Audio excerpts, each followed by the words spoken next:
রকম বাদর খেলা দেখছে, তো দেখে দেখে চলে গেছে, বাড়ি ছেড়ে চলে গেছে। বাদর খেলা কি সারাদিন দেখায়? সারাদিন দেখায়? চলে গেছে। এখন রাত হয়ে গেছে, রাত মধ্যরাত। এখন হঠাৎ করে ওই বাচ্চাটা উঠে এখন বাবা মায়ের কাছে বলছে, মা মা, বলে কি হচ্ছে? বাবা বলে, তো আমি এখন বাদর খেলা দেখবো। ঈশ্বর বলে, এখন এত রাতে বাদর খেলা কোথায়? বলছে, বাবা তুমি চুপ করে থাকো, কালকে সকালবেলা আবার খেলা দেখবা। কালকে বাদরওয়ালা আসবে আর কালকে আমি আবার বাদর খেলা দেখবা। এখন শোনে না, ছেলে তো নাচর বান্দা, ছেলে নাচর বান্দা, মধ্যরাতে উঠে বাদর খেলা দেখবে, আর বাদর খেলা তো দিনের বেলা দেখে চলে গেছে। এখন কি উপায় নেই। এখন মাতাজিটা বলছে, কয় প্রভু প্রভু তুমি এক কাজ করো, তুমি একটা লাঠি নিয়ে আসো আগে। কয় কেন? কয় নিয়ে আসো না। আর বাচ্চারা কান্না করেই যাচ্ছে, তো বলতে এবার একটা দড়ি নিয়ে আসো। ওই কি ব্যাপার, দড়ি কেন? ওই নিয়ে আসে না। এবার দড়ি নিয়ে আসছে, দড়ি নিয়ে আসে। এখন বলছে তুমি কুকুর হাও, তো কুকুর হয়েছে। এখন ওই মাতাজিটা প্রভুর গলার দড়ি লাগিয়ে দিয়েছে। বলছে আমি এই দড়িটা লাগিয়ে দিলাম তোমার গলা, আর তোমাকে আমি যেটা সমান সমান করে দিব, আর তুমি বাদরের মতো এরকম এরকম করবে। এখন ওই রকম প্রভুটার গলার দড়ি দিছে, আর ওই রকম করে একটা করে দিচ্ছে একটা। এখন প্রভুটা এরকম বাদরের মতো করছে, আর তার বাচ্চারা হাতে লেগে কি সুন্দর কি সুন্দর, আমার বাবা বাদর হয়েছে, আর কান্না থাকে, আনন্দ পাচ্ছে। কি পাচ্ছে? অনেকে হয়তো আমার গল্পটা বুঝতে পারেননি, ওরা হয়তো মনোযোগ দেওয়া শুনছে, তার শুনছে বাচ্চারা আনন্দ বাজার কাছে, কি সুন্দর কি সুন্দর, আমার বাবা বাদর হয়েছে। তো এই জগতে মানুষ নিজের প্রতিবন্ধীর কথা শুনে বান্দর হবে, কিন্তু ভক্ত সাধু হবে। কাউকে দুঃখ দিয়ে আমি কথাটা বলিনি মায়েরা, এটা প্রভুপাদ গল্পের মাধ্যমে বুঝেছে। এই জগতে কিন্তু আমরা শুনি, কিন্তু আমরা প্রকৃতপক্ষে কখনো আমরা ভক্ত হতে চাই না। যদি বলি যে ভক্ত হন, ভক্ত হওয়া যে কি আনন্দ, কি গৌরবের, এটা কেউ বুঝতে পারবে। ভক্ত হতে চায়, ভক্ত হওয়া কি খুব কঠিন কাজ?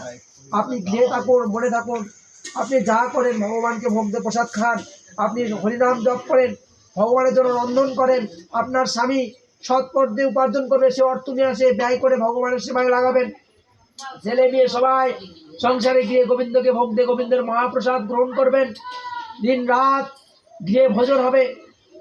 ভক্তিবিনোদ ঠাকুর বলছেন, যেদিন গৃহেতে ভোজন দেখি গৃহেতে গোলক হয়। যেদিন গৃহে ভোজন হয় সেদিন গৃহটা হচ্ছে কি? গোলক ধাম। আজকে আজকে সুজন প্রভুর গৃহে গোলক ধামে পরিণত হয়েছে। কি আজকে দেখুন এই গৃহটা, এতগুলো বৈষ্ণব এসেছে। বলছে যেই গৃহে বৈষ্ণব যায় সেই গৃহ তীর্থে পরিণত হয়। বৈষ্ণব যেদিকে যায় 10 মাইল এলাকা, 10 মাইল, প্রভুপাদ বলছে 10 মাইল এলাকা তীর্থে পরিণত হয়ে যায়, ধামে পরিণত হয়ে যায়। বলছে গঙ্গার পরশ হইলে পশ্চাতে পাবন, দর্শনে পবিত্র করো, এই তোমার গুণ। বৈষ্ণবকে দর্শন মাত্রই পবিত্র হওয়া যায়। গঙ্গায় স্নান করে যেমন পবিত্র হওয়া যায়, বৈষ্ণবকে দর্শন মাত্র পবিত্র হওয়া যায়। কিন্তু আমরা বৈষ্ণবের মর্যাদা আমরা বুঝি, সাধুর মর্যাদা আমরা বুঝতে চাই না। আমরা মনে করি এরা কি করে, সারাদিন নম নম হরে কৃষ্ণ হরে রাম আর খায় দায় আর হরে কৃষ্ণ হরে রাম। কিন্তু প্রভুরা যে কি করে, আপনারা আসুন আমাদের শেরকুন ইস্কন মন্দির ভ্রমণ করুন, সেখানে যান, সেখানে রাত্রি যাপন করুন, সেখানে 2, 4, 1 মাস 6 মাস থাকুন, দেখুন, তাহলেই বুঝতে পারবেন সাধুরা কি করে। এই জন্য পূর্বজন্মে স্বীকৃতি থাকতে হবে, যোগাযোগ থাকতে হবে। পূর্বজন্মে যদি যোগাযোগ না থাকে এই জীবনে হবে না। আপনি যতই 1 কোটি টাকা দিলেও আপনি মন্দিরে একটা রাত থাকতে আপনি পারবেন না, একটা রাত। ঠিক বলছি?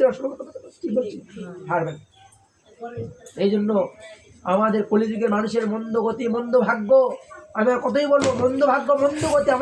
আমাদের গতি ভালো নয়, আমাদের মন্দ গতি। আমরা এই দুঃখের কারাগারে আছি, সংসার কারাগারে আছি, কখনো মাতৃ কারাগারে, কখনো সংসারের জ্বালা। এক লোক ভালোবেসে বিবাহ করছে, পরে এখন বাড়িতে বইয়ের জ্বালা থাকতে পারে না, রাস্তার ওই দিকে হাউতাস করে বেড়াচ্ছে। একটা লোক এখন বলতেছে, ভাই বন্ধু কেমন আছো? ওই ভালোই আছি। কিন্তু ভাই কি ভালো আছে? ভালো আছে? ঠিক বলছি, ভালো আছে? এই জগতে প্রত্যেকটা লোক কেউ ভালো নেই। সবাই বলেন তো যে না ও বাবা খুব ভালো আছে। ভালো থাকতে পারবেন না, কারণ শাস্ত্রে বলছে জড়জগৎটা হচ্ছে দুঃখালয় আমার শাশ্বতম। এখানে বলেনি এই জগৎটা মিষ্টি লায়ম, মিষ্টি মিষ্টি এর কথা বলেনি। কি বলছে? কি বলছে? হ্যাঁ, মুখ কি বলছে? মিষ্টির কথা বলে, এই জগৎটা খুব মিষ্টি এরকম বলছে। তো যাই হোক, এইভাবে আমরা আর দায়ী করি। আপনারা এই কলিযুগে আপনারা কৃষ্ণ নাম হরিনাম বড়ই মধুর। যেজন কৃষ্ণ ভজে সে হয় চতুর, যেজন কৃষ্ণ ভজে সে হয় আমাদের চতুর হতে হয়। আর যে কৃষ্ণ ভজে না, ওই সামনে করো, যেজন কৃষ্ণ ভজে না সে হয় চতুর, ফতুর ফতুর ফতুর। যেজন কৃষ্ণ নাম ভজে সে হয় ফতুর। তা আমরা চতুর হতে চাই না ফতুর হতে চাই? হ্যাঁ, ব্রহ্মাদি শিব যারে ধ্যানে নাহি পায়, সে ধন বঞ্চিত হলে কি হবে উপায়? এই ধন বঞ্চিত হলে আমাদের উপায় নেই। এই কৃষ্ণ প্রেমের প্রেমিক যারা তারাই তো জানে রে, কৃষ্ণ প্রেমের প্রেমিক যারা তারাই তো ধনী রে। এই জগতে কার বেশি ধন আছে বাবা?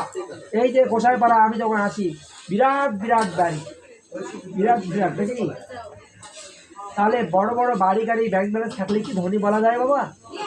আমি আজকে একটা বাড়িতে গিয়েছি, নাম বলতে চাচ্ছি না, 5 তলা ফ্ল্যাট বিল্ডিং বাড়ি। 50 টাকা নিত্য সেবা দিতে পারেনি আমাকে। বলছে যে প্রভু আজকে হচ্ছে না, আরেকদিন আসে। তো অত বড় বলছি না, হয়তো নাও থাকতে পারে না, যেটা ছোটো করে আমি কথাটা বললাম না। কিন্তু অথচ আমাদের গরিব দুঃখী মানুষ চুন আনতে পান্তা খায়, সেই সমস্ত তারা আবার সব ভগবানের না, কিছু মনে করবে না, ছোটো করে বলছে না মাথা। অনেক দেখা যায়, অনেক অনেক কিছু, কিন্তু না। প্রকৃত ধনী কারা? বলে কৃষ্ণ প্রেম যাদের আছে তারাই হচ্ছে প্রকৃত ঠিক বলছি? এই জগতে ধনীকে বলে কৃষ্ণ প্রেম আছে যার তারা ধনী মানি, কৃষ্ণ প্রেম নাই যায় তারা দৈত্য করে মানি। চৈতন্য চরিতামৃতের কথা, তাকে দৈত্য দৈত্যর সঙ্গে তুলনা করে। কাকে তুলনা করেছে? বলছে কৃষ্ণ প্রেম আছে যার সেই ধনী, কৃষ্ণ প্রেম নাই যার তাকে দৈত্য করে মানি। এটা চৈতন্য চরিতামৃতের কথা, কৃষ্ণদাস গোস্বামী বলছেন, রায় রামানন্দ সংবাদ। এই জগতে আমাদের কৃষ্ণ প্রেম কৃষ্ণ ধন, হ্যাঁ, কৃষ্ণ প্রেম কৃষ্ণ ধন, এটা হচ্ছে আমাদের